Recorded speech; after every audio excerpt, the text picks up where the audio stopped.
Thanks for tuning in and welcome to this week's review of Harry Potter and the Order of the Phoenix. If Voldemort's building up an army, then I want to fight.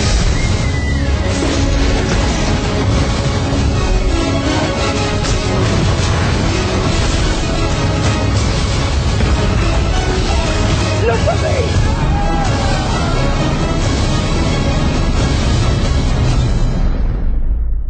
Whenever you adapt a movie from a best-selling book or series, most of the true fans will always say the book was better, and the book is virtually always better. And in this review, it will only be on the movie itself, and will have nothing relating to the books. So remember, when listening to this review, that it is strictly from the movie's perspective and nothing else.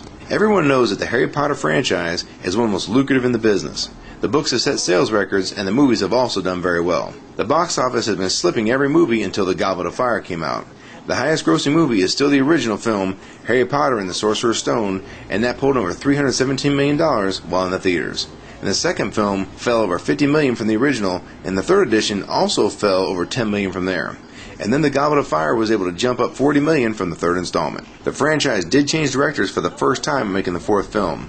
The director of Goblet of Fire only lasted one movie, and The Order of Phoenix was directed by a new director, David Yates, and he'll be directing the sixth movie as well. So they must have been pretty happy with the final results for this movie. I must say right off that I enjoyed this movie more than any of the previous installments, and some of you may disagree, and that's fine. Before I say anything else, I really want to tip my hat to the director, David Yates. He did an excellent job stepping into this monumental franchise, and in my opinion, he got the best performances from the young actors yet. Sure, the actors are older, but for the first time the character Ron Weasley didn't get on my nerves. And it's not the kid's fault.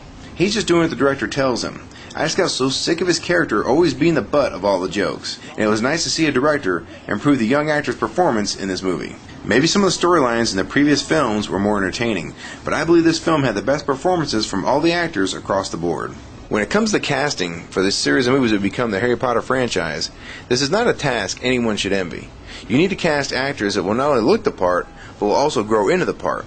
I think they got really lucky with all these young actors that they were able to grow into the role so well. There sure wasn't much of the bully Malfoy in the past few movies, and he's become almost non-existent since the first two episodes. Malfoy kind of reminds me of Johnny Lawrence from the Karate Kid movie. Sweep the leg. Hey, where's he?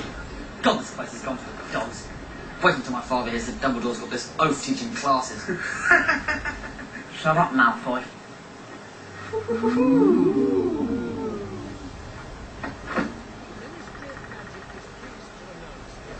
Yeah.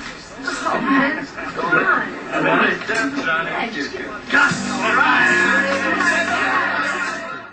Except Johnny used to be able to back it up in the movie. Whereas Malfoy gets his butt handed to him in almost every movie. He even gets beat up by the girl.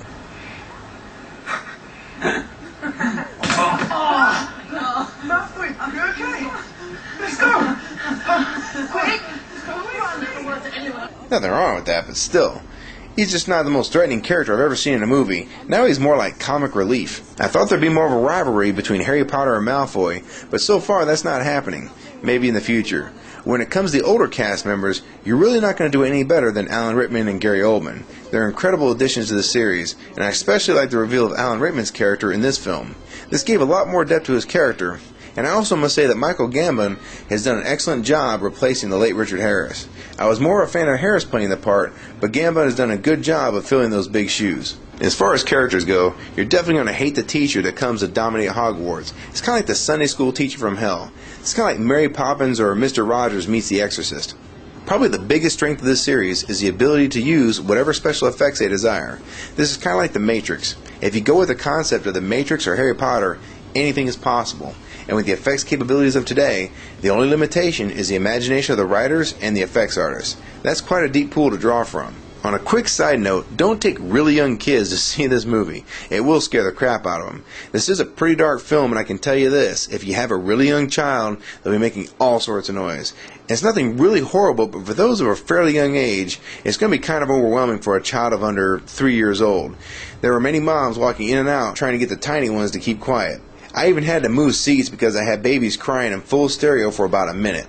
And that's what I pay my money for, not for the movie, but I want to hear babies crying in both of my ears.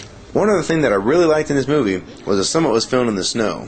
Now, there's not many movies that ever do this because it's continuity hell, and most savvy directors won't even bother with it because it's just too much of a headache to do, but it does look beautiful when you get it on film.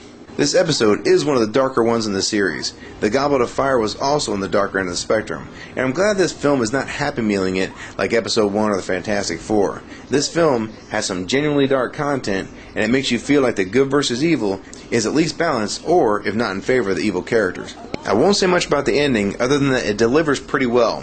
I felt that the climax of the movie was sufficient, and the real trick to this series is that we all know there'll be 2 more installments in the near future, and this one is only another go-between the first film and the last one. This franchise has done a good job of making the middle movies keep up with the previous installments, and overall, I would say this was an improvement from the second and third films, and could be right on top of the first in the series and the Goblet of Fire. If you liked any of the previous films, you should have no problem enjoying this one. And also, post below what your favorite Harry Potter film is, along with which book you like the most. From overall rating, I give Harry Potter and the Order of the Phoenix 4 stars.